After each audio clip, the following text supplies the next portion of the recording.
SIBO group की admin, founder and celebrity chef. मैं हूँ इस वक्त 7 chef culinary institute of arts और यहाँ पे आने का जो मकसद था वो बेसिकली ये था कि सीबो ग्रुप ने एक प्रोग्राम स्टार्ट किया है, प्रोग्राम हिम्मत, जिसके अंदर हम हर उस आदमी, हर उस औरत को मोटिवेट करें जो अपना बिजनेस कम सरमायाकारी के साथ शुरू करना चाहता है अपने घर से, यानी कि स्मॉल स्केल्स होम एंटरप्रेन्योरशिप। यानी कि हम हर उसको काम को हेल्प आउट करेंगे, उन्हें एक्सप्लेन करेंगे, उनके बिजनेस अवेयरनेस देंगे कि आपने अपने घर से किस तरीके से काम स्टार्ट कर सकते हैं, स्टार्टअप से लेके एंडिंग यानी कि पब्लिक डीलिंग तक।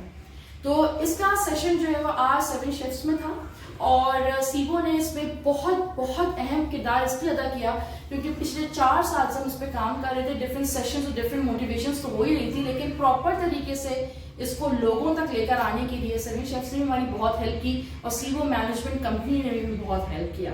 तो इस पूरे वीलॉग को देखिएगा। आई होप कि आपको बहुत सारी हेल्प मिलेगी और इन फ्यूचर आप लोग हमारे साथ कनेक्टेड होंगे और हम आपको डिफरेंट प्लेटफॉर्म्स पे हेल्प आउट कर सकेंगे।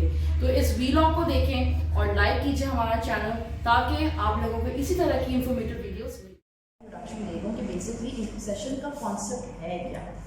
सेशन का कॉन्सेप्ट ये है कि वो स्टार्टअप्स, वो लोग जो कि स्टार्टअप कंपनी में इन्वॉल्व होने चाहते हैं या फिर वो लोग जो अभी सिर्फ सोच रहे हैं या वो लोग जिन्होंने अपनी कंपनी स्टार्ट कर ली बट उनको लेफ्ट राइट नहीं पता, उनको कुछ भी नहीं पता कि उनको करना क्या है, उनको जाना कहाँ है, स्टार्ट कहाँ से करना है।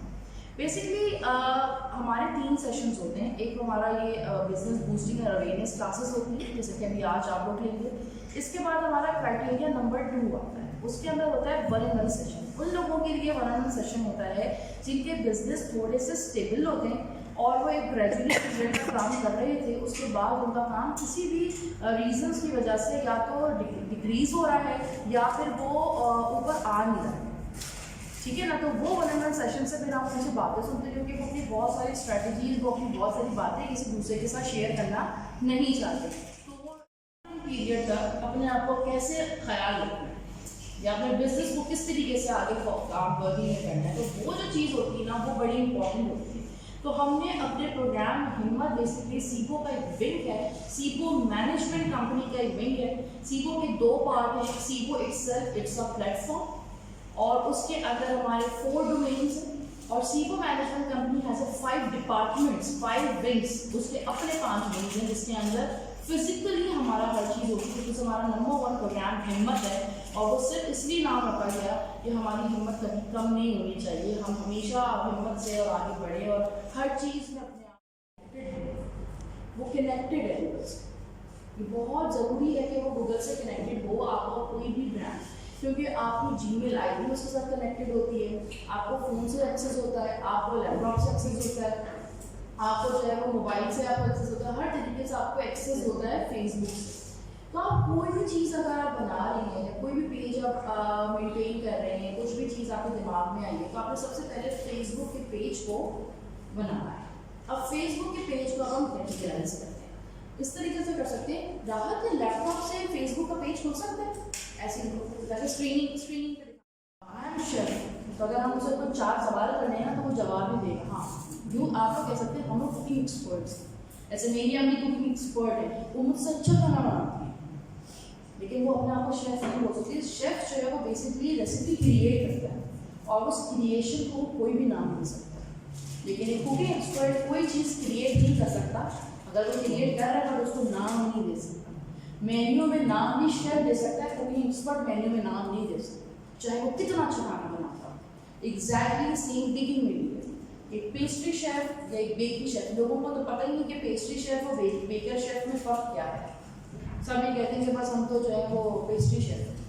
स्वीट शेफ्स अलग होते हैं जो सिर्फ मिठाइयाँ और मीठा देसी मीठे बनाते हैं। पेस्ट्री शेफ में ब्रेड्स भी आती हैं, जो भी चीज़ें आती हैं, बेकिंग के अंदर आपका बहुत सारी चीज़ें आती हैं।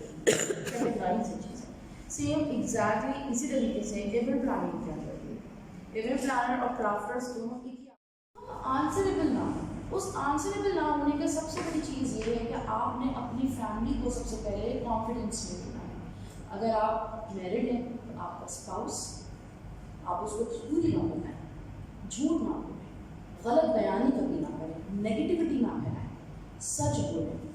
जब आप सच बोलेंगे एक इंसान खुद ब खुद कॉन्फिडेंस रहेगा। मैंने आपको बोला तो था, मैंने आपको बताया तो था, मुझे ये नहीं आता, ये मुझे चीज़ समझ में नहीं आ रही है, बट मुझे ये करना है। जब हम ये जुमले बोलते हैं तो लोग खुद ही हेल्प करने के लिए आते हैं। आपका सबसे पहले आपका स्पाउस है, उसके बाद आप उसको, अगर आपके फैमिली इश्यूज हैं, आपको कोई ससुराली आपके लिए आपको बहुत टफ टाइम देते हैं, तो आई वुड सजेस्ट कि आप वो काम ना करें।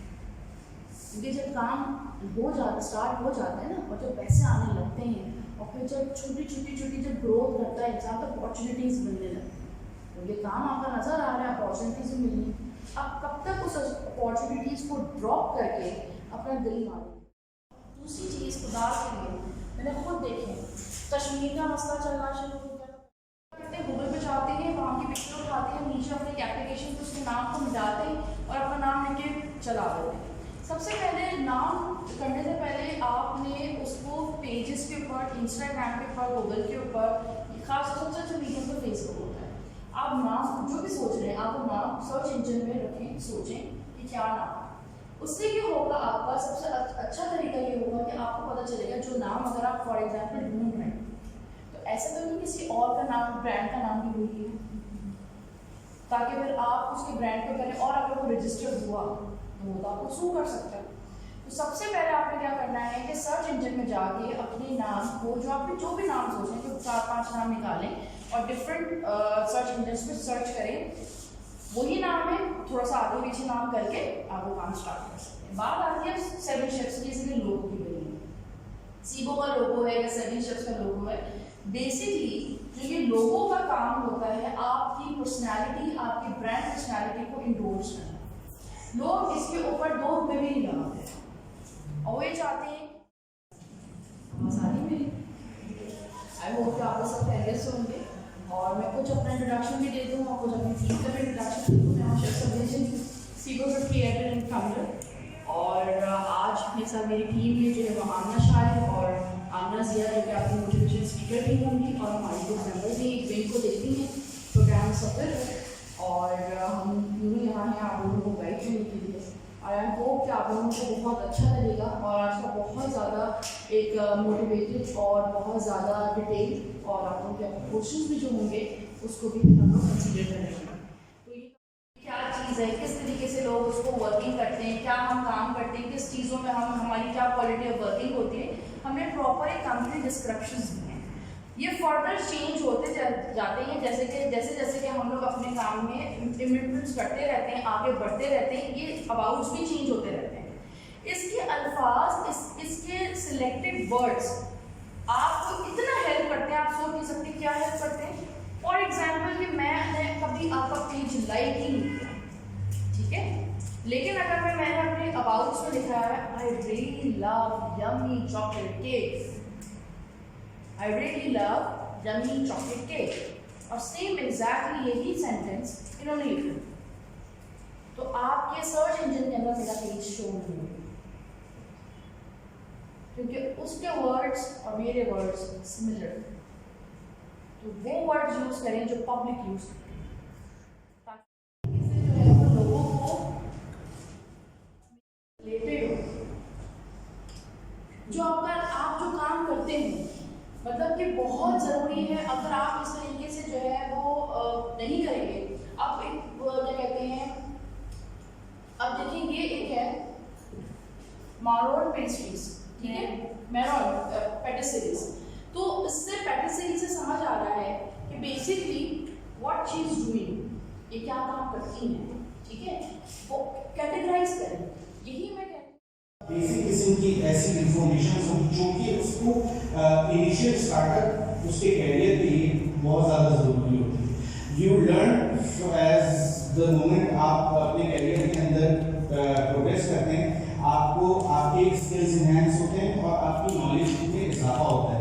लेकिन द थिंग इज के बेसिक नॉलेज जो आपको एक कोई भी इंस्टीट्यूशन देता है, उसमें मुझे पर्सनली लगता था कि काफ़ी सारा जो है वो एक गैप उसमें है, या काफ़ी सारी चीज़ें स्टूडेंट्स को क्लेरिफाई नहीं की जाती। स्पेसिफिकली इस इंस्टीट्यूट का जो अहमियत है और जो हमने इस तरह से इसकी क्लासेस और इसके सिलेबस को डिज़ाइन किया है, वो उन्हीं चीज़ों को मद्देनजर रखते हुए किया है ताकि स्टूडेंट को हम हैसल फ्री एजुकेशन दे सकें, ठीक है ना।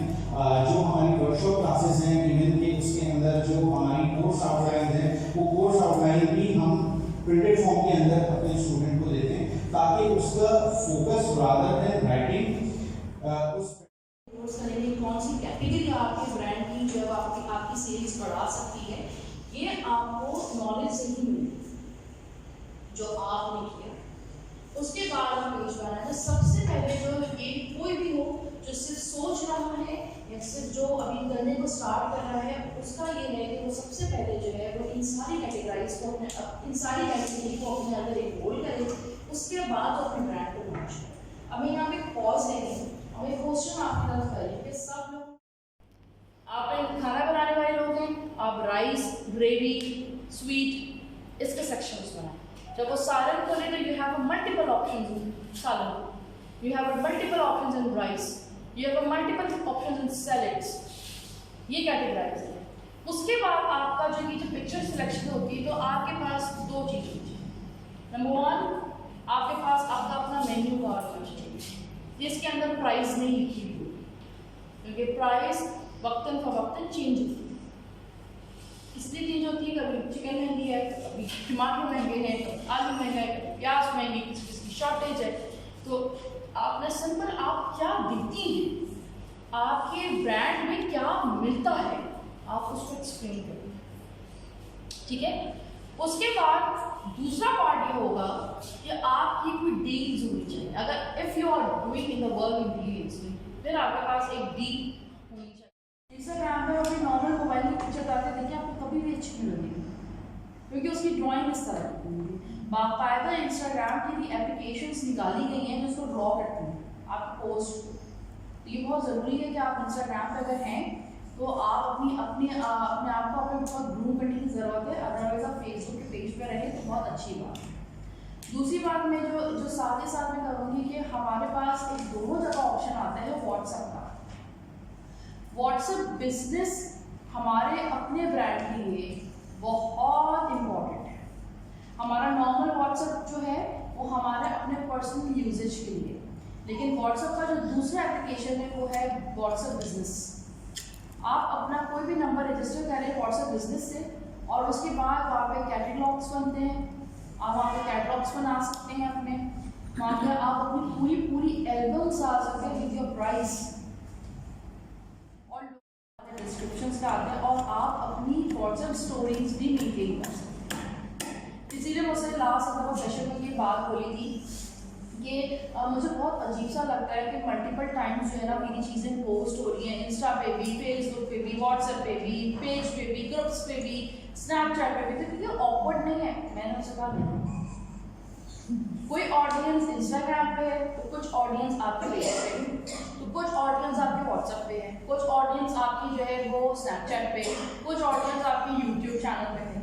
आपको जो भी लगे आपको हर जगह अपना डोमेन आपने फॉरवर्ड करना है जो भी आप काम कर रहे हैं। इसलिए ये बाजू का क्या होता है या आपके लिए बहुत ज़रूरी होता है कि आपने अपने ऑडियंस को गैदर करना है। जब आप डिफरेंट सोशल प्लेटफॉर्म्स को यूटिलाइज कर रहे हैं तो ये भी बहुत ज़रूरी है कि आपने उस सोशल प्लेटफॉर्म्स को भी पब्लिकली मेंटेन करना है। ऐसा नहीं हो सकता कि आपने सिर्फ एक मीडियम को करा और दूसरे मीडियम ज़्यादा किसी भी चीज़ की नहीं होनी चाहिए। जब आप कोई ब्रांड करें, फॉर एग्जांपल मैं ये माइक की तस्वीर मैंने खींची है तो ये माइक से 3 तरीके से खींचनी चाहिए। भले आप उसके पीछे 100 तस्वीरें खींचिए लेकिन अपलोड 2 या 3 ऊपर कीजिए ना, ऊपर सिर्फ 2। इसका रीजन ये है कि ये सिर्फ नजर आएगी 2 तस्वीरें जो आपने लोगों को दिखानी है। और नीचे कीजिएगा, ठीक है, ये बहुत ज़रूरी होता है। प्राइस मेंशन नहीं होती है, सिंपल आपने जो है वो एक content let's celebrate our birthday with Hazel's game and मिनाहे उनको टैग किया, we feel so glad to serve you Hazel cake on your special day, cakes in dessert see more, यानी कि मेरे contact place. That's it. Usually मेरा ये भी नहीं होता क्योंकि सेलिब्रिटी केक था जिम्मा वहाँ बैठी है तो वरना सिर्फ मेरा ये हिस्सा यहाँ पे होता है, we feel so glad to serve you Hazel's cake on your special day. That's it. ये सिर्फ मेरा बहुत नाइसली उसको अर्न करेंगे, बट ऐसा नहीं पॉसिबल है। यूट्यूब के जो सब्सक्रिप्शन इसका कोई हल नहीं है। अगर व्यू टाइम आपको किसी भी पोस्ट का बहुत ज़्यादा है, you can earn very easily. लोग टिकटॉक को यूज़ करते हैं अपने ब्रांड्स के लिए, लेकिन मैं नहीं करूँगी कि टिकटॉक को या इस किस्म की मीडियम को यूटिलाइज करें अपने ब्रांड के लिए। नहीं, कुछ एक अपने सेल्फ की एक ब्रांड रिस्पेक्ट होती है, और TikTok is entertainment basically application. उससे आपके केक का या आपके कुकिंग का या आपके ज्वेलरी का दिखा, जैसे कि अब मैं ऐसे आमना लगानी है, उन्होंने ज्वेलरी किसी दी टिकटॉकर को, तो वो डांस के वक्त अगर वो पहनने में एक्टिविटी कर रही हो और ज्वेलरी पहने, तो ये उनके लिए बहुत अच्छा है। लेकिन एक बेकर के लिए और एक कुकिंग केटरर के लिए वो ज़रूरी नहीं है कि वो टिकटॉक करें। आपने अपना सोशल मीडिया को यूटिलाइज करना है, देखना है। मैं आपको इतना डिस्काउंट दे सकती हूँ, बट अदरवाइज देखिए कंपैरिजन ऑफर से कंपैरिजन प्राइस दस कैसे नहीं है, काइंडली आप उन्हीं से करा लो। इसमें कोई वो नहीं है क्योंकि आप बदतमीजी से कह रहे हैं, ठीक है, वेरी पोलाइटली ठीक है, आपको सूट करता है तो वहाँ से कर लो। तो बेकिंग में सबसे बड़ी प्रॉब्लम आती है केक के ऑर्डर्स में, तो लोग कहते हैं कि फुला जगह जो है ना वो इससे बहुत सस्ता है, तो उससे आप कंपेयर करें नेक्स्ट टाइम। अब ये वैसे तो इम्पोर्टेंट चीज़ें आपको कभी होम बेस में, बट ये होता है हम एक दिमाग में बनाते हैं, उसमें बनाते हैं कि बिजनेस मॉडल कैनवस होता है कि इसमें आपकी सारी चीज़ें जो है इसको आपको नजर में रखना है। Next slide. इसके जो पॉइंट्स है ना, मैंने आपको पॉइंट्स करने हैं। नेक्स्ट। अब इसमें मेनली मेरे हिसाब से जो बिजनेस कोई भी बिजनेस होते हैं तो आपके की पार्टनर्स होते हैं, इसमें आपके सप्लायर्स होते हैं, डिलीवरी टीम होती है, और एक मार्केटिंग है, सोशल मीडिया टीम। जैसे कि हम सीबो को देते हैं कि ये टीम हमारे साथ बहुत अच्छा, आप सबके साथ बहुत अच्छा कॉपरेट कर सकते हैं, आप इससे फ़ायदा उठा सकते हैं। अगर आप चाहें तो इनसे वक्तन आप उन चीज़ों को अपडेट कर सकते हैं। ये बहुत अहम चीज़ है। बिजनेस में की एक्टिविटीज़ होती हैं, जैसे आपकी कुकिंग है, डिज़ाइनिंग है, ट्रेडिंग है, आपकी रिसोर्सेज होती है। रिसोर्सेज है, इससे पैसा नहीं होगा, आपकी टेक्निकल स्किल्स होती है। आप जिस भी रिस्पेक्टिव फील्ड में हैं, आप उसमें कोशिश करेंगे ज़रूर उसको रीड करें, उसको उसकी मतलब उसकी आपको अंदर ट्रस्ट होनी चाहिए कि भाई दो के साथ एक चीज़ ये इतने पैसे कम, इतना डिस्काउंट, डील्स होनी चाहिए। और थर्ड पोस्टर्स, आपको ये पोस्टर्स कहलाते हैं, यानी कि मेन्यू का पोस्टर, डील पोस्टर। जो आप मेन्यू है यानी कि विदाउट ए प्राइस लिस्ट। दूसरा आपके पास क्या है कि आपके पास जो भी आप डील निकाल रहे हैं वो, और थर्ड आपके पास जो पोस्टर होना चाहिए वो पोस्टर होना चाहिए कि आप जिस महीने निकाल रहे हैं उस महीने कोई फेस्टिव तो नहीं। जैसे कि अभी अब मैं खाने की एग्जाम्पल दूँ, रजब है, तो आपके पास रजब के हिसाब से बहुत मोस्टली लोगों के घर पे कुंडे होंगे, तो आप लोग सब खीर बनाते हैं, पूरी भी बनाते हैं, टिकिया भी बनाते हैं, सब बनाते हैं। आपके पास उस किस्म की डील्स ऑफर करें जो उससे रिलेटेड लोग होंगे। देखें उनको कैसे पता चलेगा? लोग ये कहते हैं हमारे पास तो टाइम ही नहीं होगा। तो भाई जो जिस टाइम इसलिए नहीं है क्योंकि तुम लोग उसी भी काम कर रहे हो, तो ये डील से करना चाहिए। उसके बाद फॉर एग्जाम्पल अब ये है महीना मार्च का, थ्रू आउट जाएगा। अब मार्च जैसे ही स्टार्ट होगा तो 23 मार्च की डील्स आनी चाहिए आपके पास। 23% ऑफ दे दें, अपने पेज को कलर चेंज करें उसके हिसाब से। ग्रीन कलर की चीज़ें आनी शुरू हो जाएंगी, ग्रीन वाइट चीज़ें आनी शुरू हो जाए, कुछ डील्स निकालें, कुछ पेज की चीज़ें चेंज करें। नॉर्मल काम तो चल रहा है आपका, लेकिन कुछ उस थीम थीमेटिक भी करें। उसके बाद अप्रैल आ जाएगा तो रमज़ान, आपका कवर पेज रमज़ान के हिसाब से चेंज होना चाहिए। आपके पेज के ऊपर रमज़ान का मेन्यू आ जाना चाहिए, आपके पास रमज़ान की डील्स आ जानी चाहिए, आपके पास रमज़ान का डिस्काउंट कार्ड आ जाना चाहिए, पैकेजेस आ जाने चाहिए। रमज़ान फिर ईद आएगी, एवरी 15 दिन के हिसाब से थीम्स चेंज होंगी। आफ्टर 15 डेज रमज़ान की ईद की डील्स आना शुरू हो गई, ईद की फॉर्मेशन स्टार्ट हो गई। हर चीज़ वक्त से पहले और वक्त के बाद हेजल्स है। कुछ बताना है आपने जो है वो अपने बारे में कुछ बताना है। अब हेजल्स का पेज खोलेंगे ना तो वो बहुत ईजी होगा लोगों को समझना, क्योंकि आपका जो नाम है या आपका जो ब्रांड है आप उससे कंसर्न रखें। अब ये सीबो का ये ग्रुप चल रहा है, हमारी इसका पेज कराएं तो ग्रुप। अब इसका बेसिकली तो हो रहा है सोशल मीडिया, लेकिन सोशल मीडिया मेरा एरिया कभी भी नहीं। मेरा बिजनेस जो है स्टाइलिस्ट, मेरे जो इंट्रोडक्शन है वो पहले ये है कि सबसे पहले इससे भी पहले ये कि मैं हम कॉमर्स कॉलेज की ग्रेजुएट हूँ। ठीक है, जब मैंने ग्रेजुएशन की तो तब मेरा ख्याल है कि अगर मैं किसी भी ऐसी चीज़ की तरफ जाऊँगी जो हम कॉमर्स से रिलेटेड होगी, बट ये कि समटाइम्स आपके पास वो अपॉर्चुनिटी शुरू में नहीं मिलती, वो वाकई वो एटमॉस्फेयर नहीं था कि मैं कुछ कर सकती। फिर मेरे तकरीबन 9-10 साल मैंने एज ए हाउस वाइफ काम किया, घर चलाया, 2 बेटे हैं माशाल्लाह मेरे। करती रही, उसके बाद मुझे मेरे अब्बू की अचानक डेथ हो गई। तो अचानक डेथ हो गई तो ये घर का मेरा बिजनेस था कि ये इंडेंटिंग कंपनी है जिसमें हम फूड इंग्रेडिएंट्स और रॉ मटेरियल्स एंड मशीनरीज सब बाहर से इम्पोर्ट करते हैं कस्टमर के नाम पे, और हमारा ज़्यादातर यूरोपियन सप्लायर्स है हमारे पास, फार ईस्टर्न सप्लायर्स हैं। तो इस तरह हमारा बेसिक बिजनेस प्रदेश, जिसको मैं लास्ट 2 डिकेड से उसको मैं हेड कर रही हूँ। उसमें मेरे पास एक कराची में भी ऑफिस है, एक लाहौर में भी ऑफिस है, तो बड़ा स्टाफ है, बड़ा काम है। अब हम इसमें करते थे इंडस्ट्रियल सेक्टर में, क्योंकि हमारे पास जो बेसिक चीज़ थी वो थी फ्लेवर्स। तो फ्लेवर्स हम यहाँ पे प्रमोट करते हैं इंडस्ट्रियल सेक्टर्स में, चॉकलेट करते हैं, कोको पाउडर करते हैं, मुख्तलिफ टाइमिंग में मुख्तलिफ चीज़ें हमारी कुछ ऐड होती हैं, कुछ माइनस होती हैं। तो चूँकि मैं चॉकलेट में हम इंडस्ट्रियल सेक्टर में करते थे, मैं सिंगापुर वगैरह गई, मैंने वहाँ चॉकलेट के कोर्सेज भी किए, तो मुझे खुद से एक इंटरेस्ट डेवलप हुआ, क्योंकि बेसिकली मैं कुछ अपना ही काम करना हमेशा चाहती थी, मगर क्योंकि ये फैमिली और बिजनेस था और इसको मुझे संभालना था।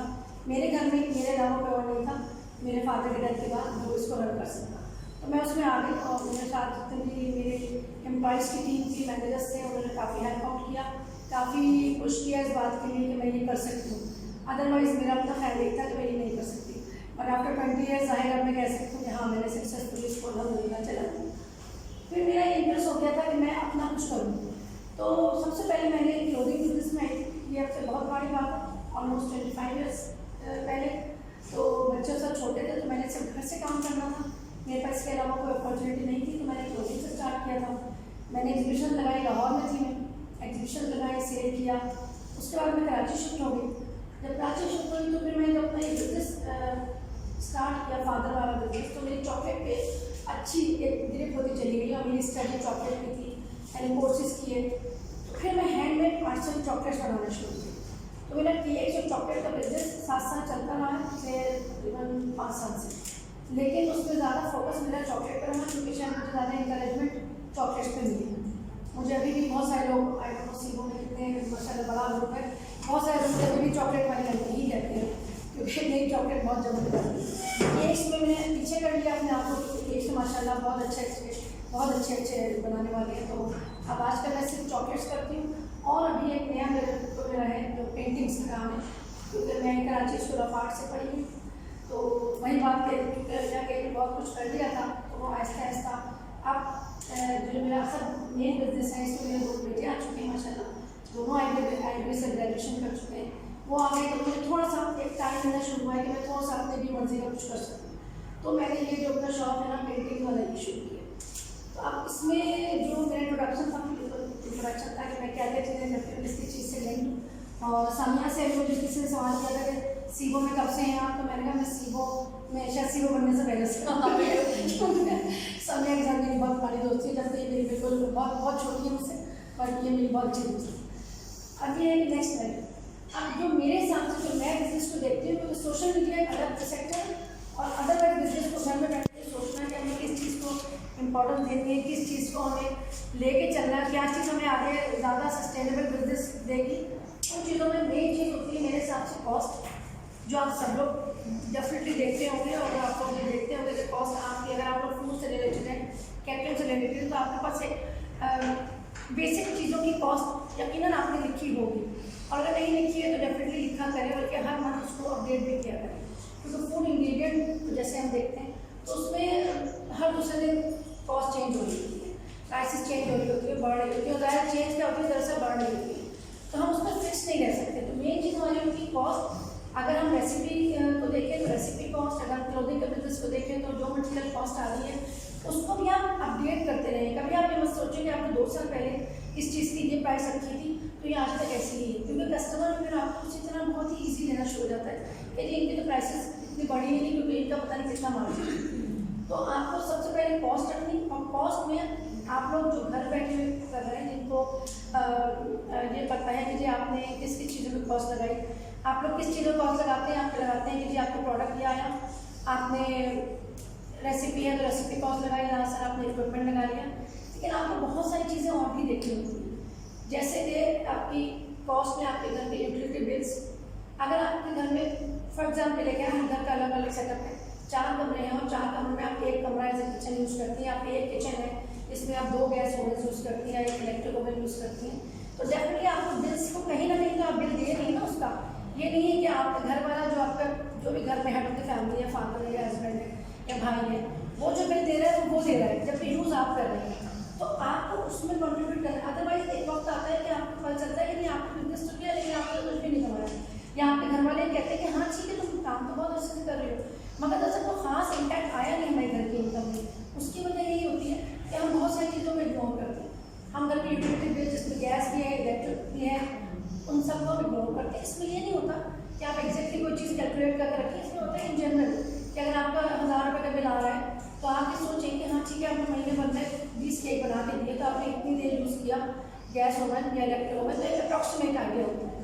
इसके बाद होता है आपका जो सबसे कम हमारे यहाँ लोग देखते हैं चीज़ कि हम एक चीज़ देने जा रहे हैं, हम फर्स्ट के जो फूड से रिलेटेड है या क्लोथिंग से रिलेटेड है कि हम चीज़ देने जा रहे हैं, आ रहे हैं, हमने इतनी सी चीज़ लाई, हमने फॉर एग्जाम्पल 10 केक्स का मटेरियल लाया, हम 10 केक बेच दिए, फिर हम 10 का लाए, जबकि आपको 6 महीने में अंदाजा हो गया कि आप एक मंथ में फॉर एग्जाम्पल 50 केक बेच रहे, तो अगर आप 50 केक बेच रहे तो आप फिर बल्क बाइंग करें, बल्क बाइंग करें, क्योंकि बल्क बाइंग में 2 फायदे हैं। तो आपको इंग्रीडिएंट की ही कॉस्ट में बहुत फ़ायदा मिलेगा कि आप कोई चीज़ अगर मैदा है या पिक्चर लगाएं और खुद ही एप्लीकेशन से जो है वो आप